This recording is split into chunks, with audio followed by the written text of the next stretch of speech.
무엇으로 비유할까?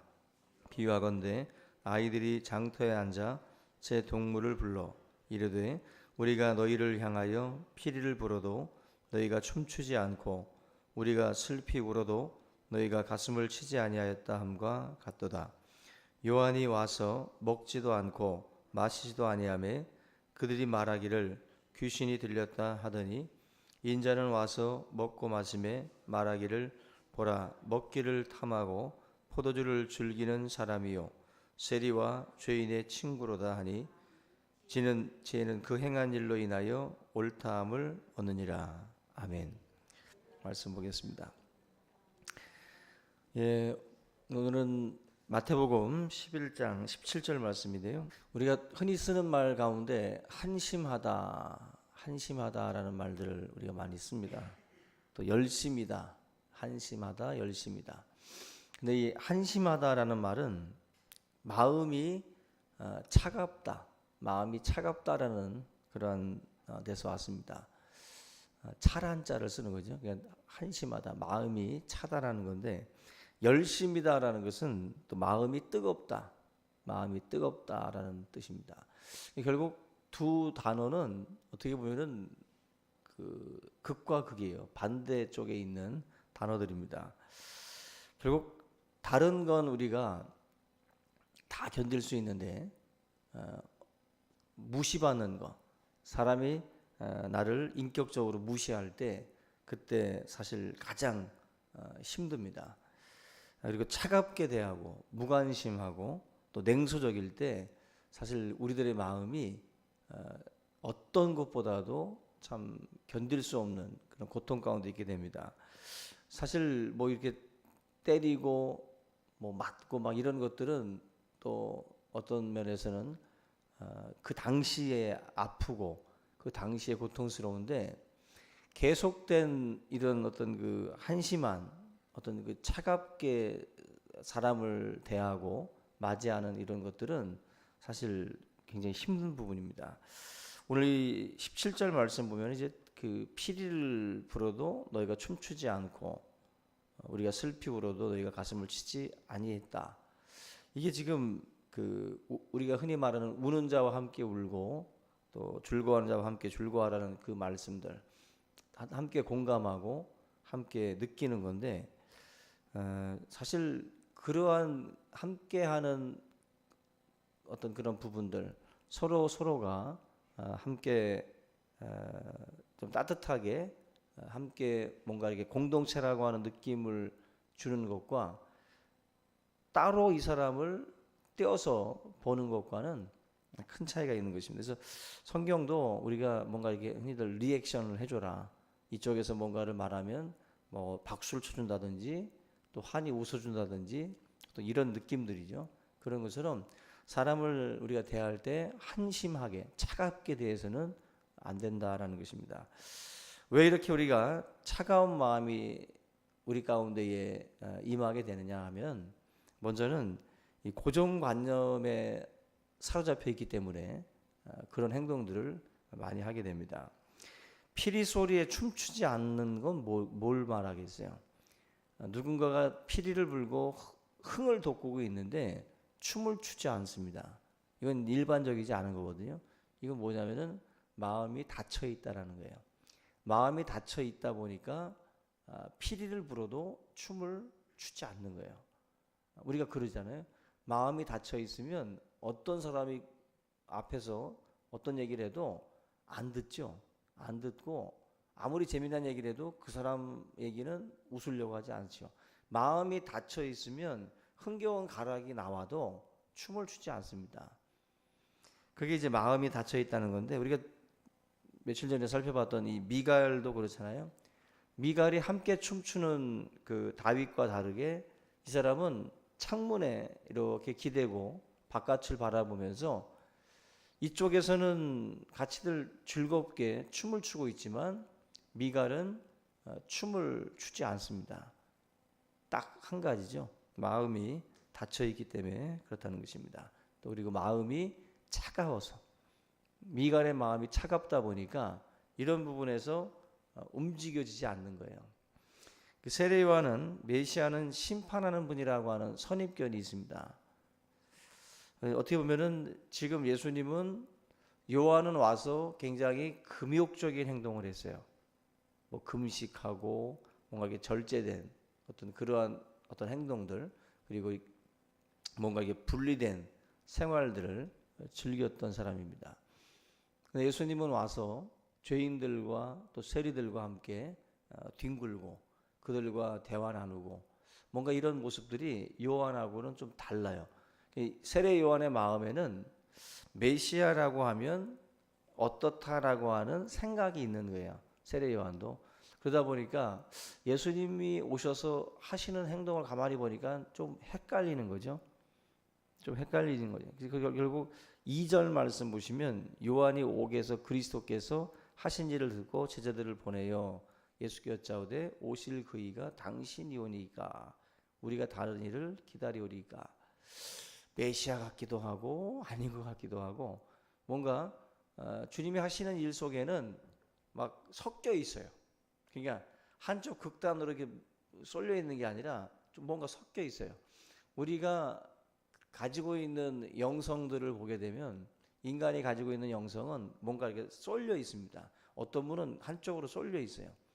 뭔가 이렇게 고르게 균형 있게 가지고 있는 영성이 아니라 뭔가 이렇게 한쪽으로 치우쳐 있다 보니까 치우친 영성이라는 건 뭐냐면은 반대쪽에서의 영성을 볼 때 이해를 잘 못하는 거예요. 그러니까 어떤 분들은 금식과 절제와 기도 이러다 보니까는 뭔가 이렇게 고고한 어떤 그런 모습으로 있는 건 좋은데 죄인과 세리들 속에 들어가서 그들을 변화시키고 그들을 끌어내는 그 일에서는 약한 거예요. 이들은 그걸 자체를 두려워하는 거죠. 그 속에 들어가는 거를. 그러나 자기들의 어떤 그 거룩함을 지키는 데 있어서는 누가 뭐라고 할 게 없어요. 근데 이분들의 약점은 뭔가 그런 부분에서 또 위험성이 있는 거죠. 또 반대로 이쪽에 죄인과 세리들 속에 들어가서 뒹굴면서 그들을 끌어내려고 하는 분들, 또 그분들의 어떤 그 생각이나 철학이 또 아름답죠.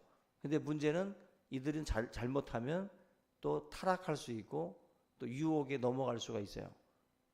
뭔가 동화될 수 있다라는 거죠. 그런 부분에서 양쪽이 서로 간에 어떤 그런 그 약점들이 있는 부분이 있습니다. 근데 예수님을 가만히 보면 예수님은 막 이 양쪽을 다 섞어 놓은 것 같은 모습이 있는 거죠. 그러다 보니까 고정관념을 가지고 있는 요한의 입장에서 볼 때는 이해가 잘 안 되는 거예요. 그래서 지금 질문 속에 보면 뭔가 좀 혼란한다는 거죠. 요한이 지금 뭔가 혼란 속에 있는 거예요. 우리가 뭔가 요한은 그래도 뭔가 이렇게 혼란 속에서 예수님에 대해서 좀 알고 싶은 궁금증을 가지고 질문을 던지지만 어떤 사람들은 그냥 정죄해 버리죠. 창기와 죄인들과 노닥거리고 앉아가지고 있는 그 모습을 누군가는 아예 정죄해 버려요. 그게 고정관념이에요. 고정관념을 갖고 있다 보면 이들과 세리들과 또 밥을 먹고 그리고 있는 것 자체를 도저히 용납이 안 되는 겁니다. 결국 이런 고정관념에 사로잡혀 있으면 사람이 차가워져요. 내가 생각하고 있는 것만을 고집하게 되면 다른 쪽에 있는 사람들을 이해할 수 없어요. 그래서 차가워져요. 대하는 게 차갑고 너는 아니야. 너는 잘못됐다라는 식으로 해서 냉대하게 되는 거죠. 그래서 내가 가지고 있는 생각과 내가 지금까지 살아오면서 만들어 놓은 그 생각의 집이 그게 꼭 완전하다고 생각하시면 안 돼요. 그거를 우리가 어느 정도 그 신축성 있게 좀 가지고 있어야지 자기가 가지고 있는 것 테두리 안에서만 담으려고 하면 거기에 이런 한심한 차가운 어떤 그 행동들이 나올 수 있다는 것입니다. 오늘 그 오병이어 그 베세다 광야에서 오병이어의 기적을 일으켰는데 오병이어 기적을 일으킬 때 그 오병이어를 누가 들고 나왔습니까? 그 어린아이 하나가 그걸 들고 나왔잖아요. 그걸 가만히 보세요. 어린 아이니까 그래도 5천 명이라고 하는 숫자를 놔두고 그걸 가지고 온 거예요. 예수님 앞에. 어른 같았으면 그거 내밀지 못합니다. 지금 5천 명인데 내가 지금 5보리떡 물고기 2마리를 어떻게 내밀어요? 이거 가지고 어떻게 좀 해보라고 오늘 내밀 수 있겠어요? 5천 명인데 그냥 숨겨버리지. 안 되거든요.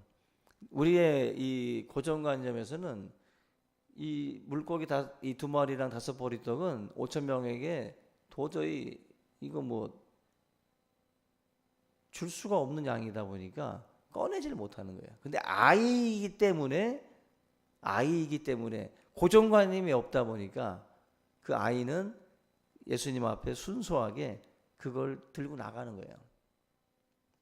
여러분들이 가지고 있는 그 생각을 그걸 어떻게 보면은 고정관념인데 거기에 단단히 묶여 있는 분들은 믿음의 행동을 못 해요. 믿음의 행동을. 믿음이라고 하는 것은 그 고정관념을 깨는 게 믿음이에요. 그죠? 우리가 이 고정관념에 묶여 있는 사람들은 믿음이라고 하는 하나님을 기쁘시게 하는 그 행동을 하기가 어렵습니다. 어려워요. 그 나만 장군이 이 7번 요단강에 몸을 담금으로 해가지고 치료를 받을 수 있는데 엘리사가 나만 장군에게 그것도 장군에게 그 요구를 하니까 그것도 자기가 직접 나와서 그렇게 해주는 것도 아니고 종을 시켜가지고 그렇게 하라고 전달을 해주니까 이 나만 장군이 열이 받은 거죠. 그래도 자기 생각에는 그래도 엘리사가 나와가지고 자기에게 뭐 좀 큰절도 좀 하고 자기에게 자세한 안내를 좀 하고 그리고 머리에다 손을 얹고 그냥 침 튀겨가면서 그래도 아주 세게 쇳소리 나게 막 기도도 좀 해주고 그러면서 머리도 좀 흔들다가 그렇게 축복기도 좀 해주고 또 치유기도 해줄 줄 알았는데 그러질 않은 거예요. 전혀 엉뚱한 물속에다가 몸 7번 담그고 나오라고 너무 간단하고 너무 진짜 쉬운 듯한 그런 말을 하니까 나아만 장군이 열이 받은 거죠. 이 고정관념이죠. 나아만 장군이 이미 가지고 있던 생각, 어떻게 나를 맞이해야 된다라고 하는 그 생각을 딱 고정시키니까 화가 나는 거예요. 화가 나고 반응 자체가 이제 격해지는 거죠. 내 생각과 다르게 되면 격해지잖아요. 나아만이 꼭 그 꼴입니다. 그때 옆에 있던 종이 그나마 나아만 장군을 진정을 시키죠. 당신 그 생각 깨라는 거죠. 지금 어떤 짓을 해서라도 빨리 나야지 왜 그 생각에 묶여가지고 그러냐고. 결국 우리가 내 생각에 뭐 이런 어떤 그 거기에 갇혀버리면 우리의 반응이나 우리의 말이나 행동이 다 이렇게 차갑게 한심하게 행동을 하게 되죠. 결국 나만 장군도 한심한 행동을 지금 사실은 하고 있는 겁니다. 늘 마음속에 있는 고정관념들을 다 정말 믿음 안에서 깰 수 있기를 주님의 이름으로 부탁을 드립니다. 마지막으로는 이제 그 모르면서 비난을 좋아하기 때문에 우리가 이렇게 차갑게 변해가는 걸 볼 수가 있습니다. 세례 요한이 먹지 않고 마시지 않는다 해서 귀신 들렸다고 지금 하고 있어요. 예수님이 와서는 먹고 마시니까 또 이제 포도들을 즐긴다고 또 이제 비난을 하고 안 먹던 요한은 안 먹는다고 귀신 들렸다고 욕하더니 이번에 또 먹으니까 먹는다고 또 욕을 해요. 이 주변 사람들의 반응입니다. 그냥 어떻게 보면은 잘 모르는 거예요. 잘 모르니까 뭘 해도 자꾸만 욕하는 거죠. 그러니까 우리가 보면은 이렇게 잘 모르기 때문에 누군가를 비난하고 잘 모르기 때문에 자꾸 이런 식으로다가 마음이 차가워지는 경우들이 많이 있습니다. 되도록이면 저와 여러분들이 협조적이 돼야 돼요. 서로가 협조적이 돼서 그 가운데서 우리가 함께 일을 하다 보면 그 속에서 감사가 나오고 그 속에서 기쁨이 있어요. 근데 협조적이지 않은 사람들은 그걸 못 누려요. 그걸 협조적일 때 함께 하면서 무언가를 이제 우리가 얻어지는 게 있어요. 그 속에서 막 기쁨도 이 속에서 감사도 나오는 건데, 언제나 비협조적인 사람들은 이런 것들을 전혀 누릴 수가 없는 겁니다. 차가운 마음을 가지고 상대방의 어떤 말이나 어떤 추진이나 이런 거에 대해서 반응을 해버리니까 언제나 이러한 것들과는 자기는 거리가 먼 거예요. 그 어떤 그 뭐 신부님의 애완 뭐 이런 글이 있는데, 이게 뭐 거의 목사님으로 바꿀 수도 있고, 또 과거에는 또 사모님의 애완이라고도 나왔던 글이기도 한데, 이런 게 있습니다. 목사란 이래저래 욕먹는 사람이다. 뭐 설교 길게 하면 성인군자 같다고 욕하고, 짧게 하면 준비 안 했다고 욕하고, 또 목소리 높이면 야단친다고 욕하고, 작게 하면 못 알아듣겠다고 욕한대요. 늘 집에 있으면 신방 안 간다고 욕하고, 또 신방하면 교회 안 지킨다고 욕하고. 재밌죠? 또 헌금 설교하면 돈 밝힌다고 욕하고, 또 아무 소리 안 하면 도대체 일을 안 한다고 욕하고, 또 목사가 젊으면 경험이 없다고 욕하고, 나이 들면 빨리 은퇴하라고 욕한대요. 이게 한마디로 언제가 가장 합당할까? 이게 뒤틀린 사람들은 뭘 해도 욕해요. 뭘 해도 차갑고, 뭘 해도 반응이 안 좋다. 여러분들, 우리의 마음이 이렇게 뒤틀려 있으면 사실 어떤 것도 제대로 될 수가 없죠. 기왕이면 좋은 점 여러분들이 보시기 바랍니다. 좋은 점 보고, 아이 키울 때도 뭐 똑같잖아요.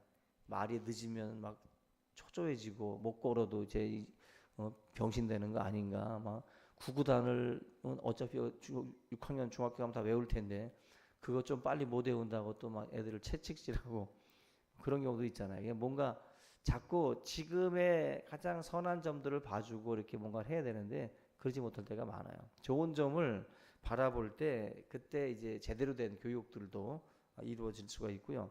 마지막으로는 불쌍히 여길 때 사실 우리의 차가운 마음이 사라져요.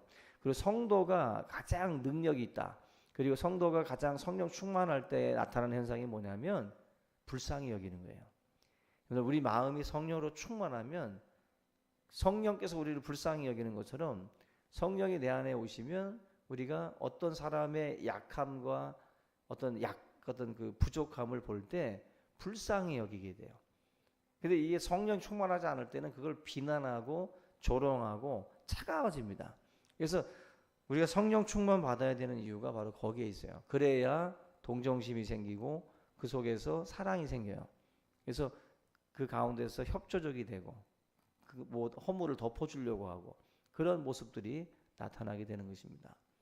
오늘 예수님의 이 사역에 대해서 나타나고 있는 피리를 불어도 춤추지 않고 슬피 울어도 가슴 치지 않는 이 모든 현상들이 사실은 그 속에 있는 거예요. 그러한 어떤 것들이 다 있다 보니까, 설켜 있다 보니까 거기서 이런 반응들이 나온다라고 생각이 됩니다. 오늘 하루 저와 여러분들이 살아갈 때 한심하게 살지 않기 바랍니다. 너무 차갑게 살지 말고 서로 피차간에 불쌍히 여기면서 서로 사랑하고 서로 섬기면서 살아갈 수 있기를 주님의 이름으로 축원합니다. 이 시간 주기도문 하시고 기도의 시간